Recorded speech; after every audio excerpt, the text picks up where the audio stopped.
Le costume de François Ier est ouvert et les différentes couches sont visibles. Donc vous avez la chemise qui devait être en soie très visible, qui passe à travers les crevés du vêtement. Puis vous avez par-dessus le pourpoint, puis vous avez la saie qui descend comme une sorte de jupe, on dirait aujourd'hui. Puis la chamarre, cette cape à manches découpées, et les hauts de chausses et la braguette proéminente. Donc il y a une sorte de panache, d'ouverture qui est très caractéristique de François Ier et de son règne. Vous avez des lignes d'or et qui étaient réservées au roi ou à la famille royale. Donc ça ne sert qu'à cela, qu'à se montrer. Et quand on le voit, on sait que c'est le roi. C'est pourquoi ce costume est si somptueux.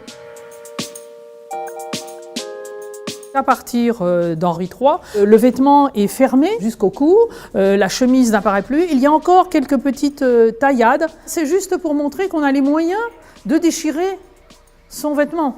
Comme le jean aujourd'hui, donc on est riche, on peut se permettre. Dans les éléments très différenciants entre François Ier et Henri III, c'est la disparition de la braguette proéminente. Ça disparaît avec Henri III, qui va choisir un haut de chausses beaucoup moins volumineux, beaucoup moins bouffant, et puis cette sorte de pantalon court, ça le fait ressembler aux femmes. Eh bien, on va considérer à ce moment-là que le roi opte pour un costume féminin, efféminé, et ça va être très critiqué. Cette couleur-là est très caractéristique. Les couleurs courantes dans les bals sont assez vives. Les bijoux sont toujours cousus sur le costume, qu'on soit un homme ou une femme.